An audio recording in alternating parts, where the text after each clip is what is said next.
എറണാകുളം ഇടുക്കി ജില്ലകളെ തമ്മിൽ ബന്ധിപ്പിക്കുവാൻ 8 കിലോമീറ്റർ തുരങ്കപാത ഉപകരിക്കുമെന്ന ആശയവുമായി മൂവാറ്റുപുഴ ലിങ്ക് ഹൈവേ വികസന സമിതി ഉടുമ്പന്നൂർ ഇടുക്കി തുരങ്കപാതയും മൂവാറ്റുപുഴ ഇടുക്കി ലിങ്ക് ഹൈവേയും പൂർത്തീകരിച്ച് പദ്ധതി യാഥാർത്ഥ്യമാക്കാൻ വിശദമായ പഠനം നടത്തണമെന്നും വികസന സമിതി ഭാരവാഹികൾ വാർത്താസമ്മേളനത്തിൽ ആവശ്യപ്പെട്ടു.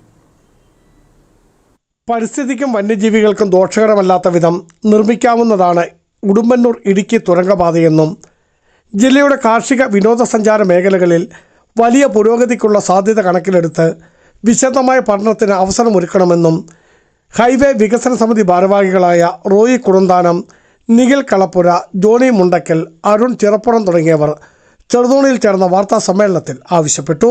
എത്രയോ കാലങ്ങളായിട്ട് NH വേണ്ടി ശ്രമിക്കുന്നതിന് അനുമതി കിട്ടാൻ പാട്. ഇതാകുമ്പം വനംവകുപ്പിന് അനുമതി വേണ്ട. തന്നെയല്ല, പ്രളയത്തിലൊന്നും ഇത് റോഡ് ഇടിഞ്ഞു വീണ് പോകുമെന്നുള്ളൊരു പേടി വേണ്ട. നമ്മൾ ഈ പൈനാവിൽ തന്നെ അന്ന് യാത്ര പോയിരുന്ന എത്രയോ പേര് 2 ആഴ്ചയോളം പോലീസ് ക്യാമ്പിൽ കടന്നിട്ടാണ് പിന്നെ വഴി തുറന്ന് പുറത്തേക്ക് പോരാൻ പറ്റിയത്. അതുപോലെ തന്നെ ഞാനൊരു കൊച്ചിനെ കൊണ്ടുവരാൻ വേണ്ടി കോതമംഗലം വരെ പോയത് ഈ ആൽപ്പാറ വഴിയാണ്. 10 മണിക്കൂർ നേരത്തെ യാത്രയ്ക്കാണ് കോതമംഗലം വരെ പോയി എനിക്ക് തിരിച്ചു വരാൻ പറ്റിയത്. അത് വെറും 1.5-2 മണിക്കൂർ കൊണ്ട് പോയി വരാവുന്ന ദൂരത്തിന് വേണ്ടിയാണ് ഈ 10 മണിക്കൂർ യാത്ര ചെയ്തത്. അങ്ങനെയുള്ള ദുരിതങ്ങൾ നമുക്കുണ്ടായിട്ടുണ്ട്.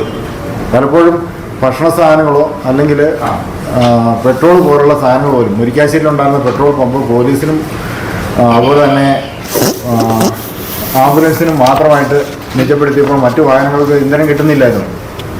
ഇങ്ങനെയൊക്കെയുള്ള സാധ്യതകളുണ്ട്. അങ്ങനെയുള്ളപ്പോൾ അതിനൊരു പരിഹാരം ഉണ്ടാകുക. ബിജു വൈശൻ പറമ്പിൽ, ഇടുക്കി വിഷൻ ന്യൂസ്, ഇടുക്കി.